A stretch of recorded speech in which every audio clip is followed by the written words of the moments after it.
ఈ క్వశ్చన్లో వచ్చేసి మనకు ఎక్స్ ఒక ప్రాబిలిటీ డిస్ట్రిబ్యూషన్ ఇచ్చారు. -3కి వచ్చేసి 1/6, 6కి వచ్చేసి 1/2, 9కి వచ్చేసి 1/3.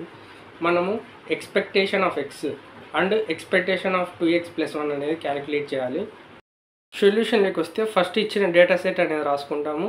మనము ఎక్స్పెక్టేషన్ ఆఫ్ ఎక్స్ క్యాలిక్యులేట్ చేయాలి, అంటే మీన్ క్యాలిక్యులేట్ చేయాలి. ఫార్ములా వచ్చేసి summation x into p of x, అంటే -3 into 1/6 plus 6 into 1/2 plus 9 into 1/3 రాసుకుంటాము.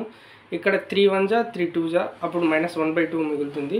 ఇక్కడ 2 1 జా 2 3 జా 3 మిగులుతుంది. 3 1 జా 3 3 జా, ఇక్కడ 3 మిగులుతుంది. నెక్స్ట్ ఇక్కడ ఎల్సిఎం వచ్చేసి 2, న్యూమరేటర్ ఏమవుతుందంటే -1 + 6 + 6 అనమాట. 6 + 6 వచ్చేసి 12, 12 - 1 వచ్చేసి 11, 11/2 వచ్చేసి 5.5. ఎక్స్పెక్టేషన్ ఆఫ్ ఎక్స్ క్యాలిక్యులేట్ చేసాము 5.5.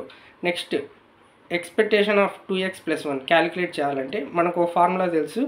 2 వేరియబుల్స్ a అండ్ b, ఒక కాన్స్టెంట్ x ఇచ్చినప్పుడు ఫార్ములా వచ్చేసి a into expectation of x plus b. ఇక్కడ కూడా సేమ్ అలానే 2 1 వచ్చేసి వేరియబుల్స్, x వచ్చేసి కాన్స్టెంట్, కాబట్టి 2 into expectation of x plus 1 అనమాట.